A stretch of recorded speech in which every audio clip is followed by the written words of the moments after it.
Hello and welcome to another empowering episode of the Voice of Self Discovery podcast, a space where we dive deep into the journey of becoming our truest, most aligned selves. I am your host, Priscilla, and today we are tackling a topic that hits home for all of us at some point: feeling stuck, uninspired, and unsure what to do next. Whether it's in your career, personal life, creative journey, or even emotional world, we all experience moments where things just feel flat. More like the spark is gone. But here's one thing you should know: being stuck is not a dead end, it's an invitation to pause, reframe, and realign. So, in this episode, I'm going to walk you through some experiential insights to help you bounce back and reignite your inner fire. It has helped me, and I know it will help you too. Let's get into it. So, first of all, I'd like for us to understand the stuck state. When we say we are stuck, we are often describing more than a lack of progress. It's some sort of a frustrating fog of fatigue, more like a loop of negative self talk. It feels like an overwhelm that makes every option feel like either too much or impossible. If you've experienced this before, just stay with me. This is what psychologists call cognitive tunneling, where stress narrows our thinking, creativity dries up, and we can't see our way out clearly. That is the stuck state.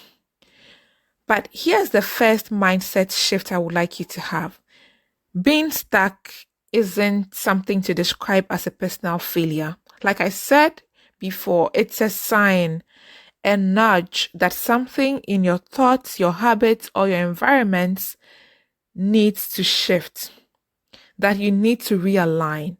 So the question at hand is, how do we make that shift? How do we bounce back? How do we reignite our inner fire when we feel stuck? So I haven't thoroughly prepped this episode, so it's going to feel more like I'm sharing everything in a not so structured manner, but all the strategies that has helped me will be in everything that I present to you today. So what's the strategy? Let's start with the brain. I think when you feel stuck, it's important to reframe your thoughts, which again, psychologists will call cognitive reframing. It's like cleaning um, a dirty lens through which you're seeing your reality, right? From things like, I will never figure this out, to acknowledging that, yes, this is tough, but I have overcome before and I will overcome again. So the first strategy that I'll propose to you is to reframe your thoughts, cognitive reframing. And this isn't just feel good fluff. No, it's neuroscience. It's backed by evidence. And we all know that our brains are capable of rewiring themselves. Your brain is capable of rewiring itself. So it's important to reframe what you are telling yourself about the situation you are in and replace every negative label that you're giving with a positive one. And it's not about dismissing the experience, but more about acknowledging it, affirming how you're feeling it, and reminding yourself that you are capable of getting yourself out of that foggy, feeling stuck state. Next, I think it's important to build micro habits and combine those micro habits with celebrating small wins along those habits. Research shows that tiny, consistent actions, not massive overhauls, creates real change. So think of things like writing one paragraph of an article that you're working on, walking for 10 minutes to meet your fitness goal, stretching for 5, giving yourself break in between tasks so you can complete it and not procrastinate. So these are examples of micro habits, examples of small wins that you can celebrate along that habit chain. And they are powerful because they release dopamine, and that's the motivation molecule. So for example, if you have a whole fitness schedule that feel overwhelming, you've not followed through for months, you can start with the 10 minutes walk that I proposed, for example. And if you're able to do that for one day, celebrate it, because that is a drop in your success journey. I mean, it will contribute to your ability to achieve your fitness goal at the end of the day. So that's something to celebrate. And celebrating these small wins, like I said, would release the motivation molecule dopamine and help you to stay consistent in performing those micro habits over time. And gradually, you see yourself moving from that feeling stuck state to bouncing back to your normal routine or aligning yourself to your goals. Next, I would propose moving our bodies to fuel our brains. So, for example, like a brisk walk, a dance break, a short jog, these aren't just good for physical health, they reset your brain chemistry. So, chemicals like serotonin, dopamine, movement gets them flowing. So, every 15 minutes, for example, of sunlight can boost your mood. This means if you are sitting behind your desk in the office, you break from time to time, expose yourself to nature, to sunshine, to other human beings. And this can boost your brain and help you to move from a state of feeling stuck to feeling inspired all of a sudden. So I would say next time you feel like maybe a creative zombie, just step outside, shake your body, sip water, change your state. And just the ability to move your body can fuel your brain. Just try it. If it doesn't work, come back on here and tell me in the comment section that, hey, this didn't work for me, but I'm sure it will. And here's a bonus biohack. Expose yourself to nature and novelty, right? It's more like the first point I made, but that's more about breaking, taking breaks in between your tasks. For this, expose yourself to something new, like a new song, a different route to work, going to a new park to take a walk, just some novelty in your life. Don't underestimate the power of your senses. And when you expose yourself to such novelty, these novel experiences will trigger fresh thinking and new neural pathways. And gradually, you find yourself moving from that stuck state that you were in to all of a sudden getting new ideas, feeling inspired, getting refreshed, and feeling like you can actually make real progress. And that's what we all want to see. Now, having said that, let's get into some practical tools, right? Let's ground everything I've said in action. So think of this as probably your personal power kit. Let's start with morning and evening routines. We all know that routines reduce decision fatigue and create some rhythm, right? So in the morning, have a routine. This follows through with the first point I made about building micro habits. Have a routine. Is it exposure to sunlight? Is it stretching? Is it intentional meditation or things like that? In the evening, also have a routine. Is it journaling? Is it reflection? Is it just having some peace and quiet? Expose yourself to some routine. Include routines in the morning and evenings in your schedule. And this will make a world of difference in helping you, one, building up dopamine in your system, because if you have a routine, then you can celebrate small wins. And when you're celebrating small wins, you feel like you're making progress. And the more progress you feel you're making, the more motivated you are to keep making progress. So have morning and evening routines. Second, I would say you should try journaling for clarity. Personally, I find that writing frees the mind. Whether you are releasing emotions, brainstorming goals, or simply reflecting, journaling helps you reconnect with your inner voice. Maybe you'd say, I don't know what to write, or I'm not good at writing. Just try prompts like, what's one thing bothering me today? And what are 3 ways I could tackle it? I'm sure these prompts will help you, even if you don't like writing or don't know what to write. Journaling for clarity can start with using some of these prompts. Or another prompt could be, when do I feel most energized? When do I feel most alive? Once you're able to put answers to these questions, it would help you find clarity and map your way from feeling stuck to actually bouncing back.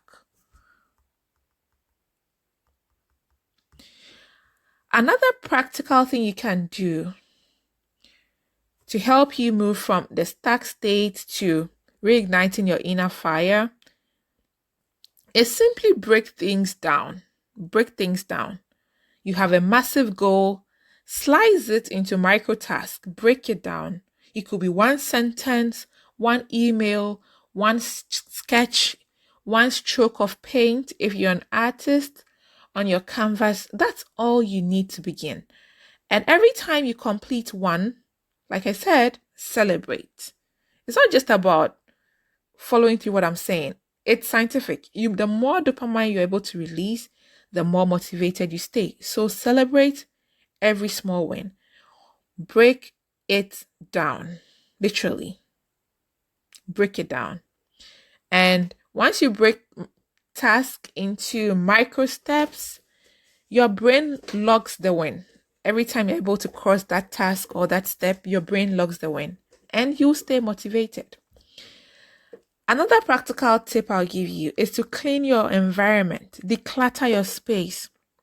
You know, when you clear your space, you are also clearing your mind.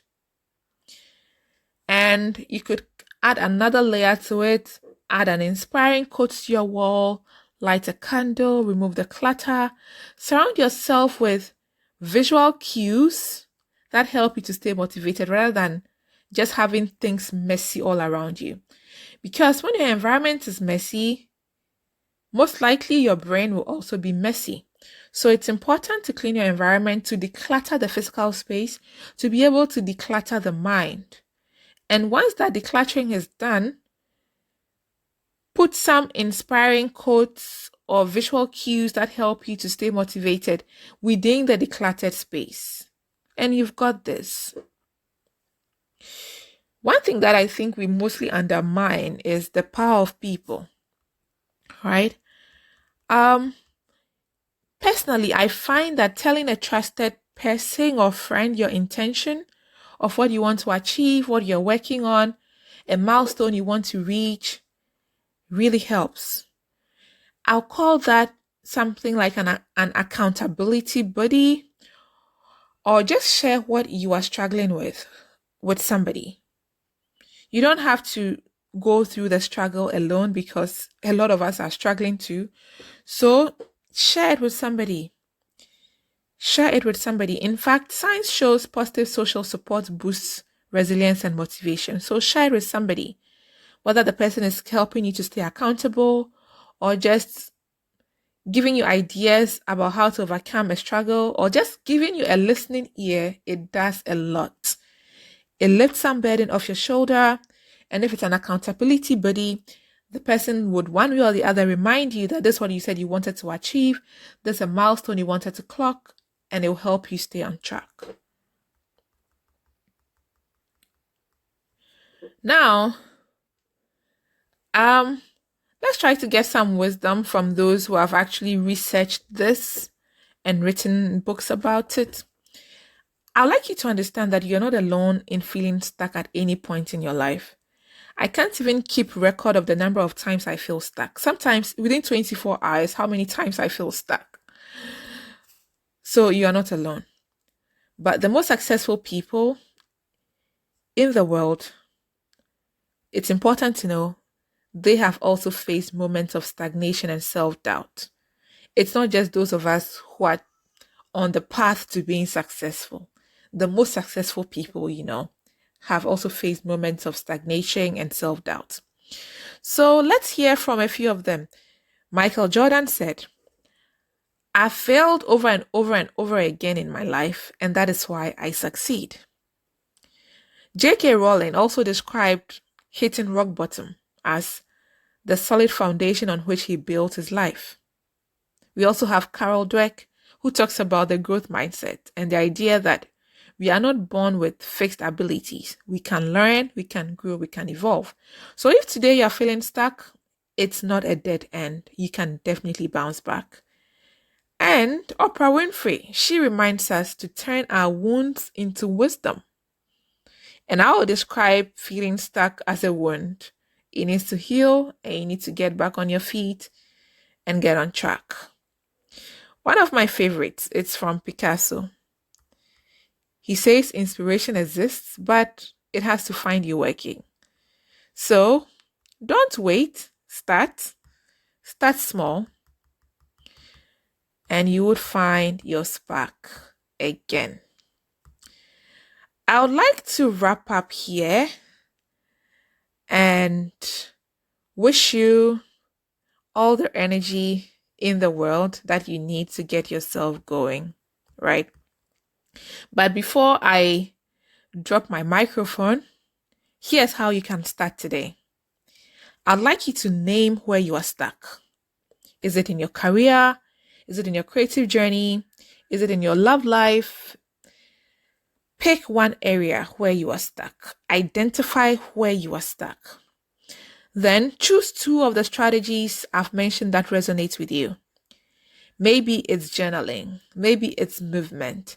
Maybe it's breaking things down. Maybe it's talking to somebody. If you don't remember, go back and listen again. But identify two strategies that resonate most with you and take one small action today. Even if it's journaling, for example, even if it's just writing one sentence or taking one deep breath to better understand the state in which you are before finding clarity, do it and track your progress. Like I said, track your progress so you can celebrate your small wins. And if you need support, talk to another human being. Like I said again, you are not alone on this path. Remember this, feeling stuck is not the end of anybody's story. It might just be the beginning of a richer, more aligned chapter of your life. So your spark isn't really gone. It's just buried under the weight of routine, fear, or exhaustion. Let's dig up. And I believe these strategies I've shared with you today is going to help you dig it up. Breathe some life back into your goals, whatever they are. And I believe you are more than capable of bouncing back, even much stronger than you did before. So that's it for today on Voice of Self-Discovery. If this has inspired you, motivated you, given you some practical insights that you can work with, share it with someone you love. Leave a comment, like, subscribe to my channel because it means a lot for my growth. Until next time, again, I am Priscilla, the Voice of Self-Discovery. Let's do this one step at a time. Learn, love, live your best self because you matter. Bye.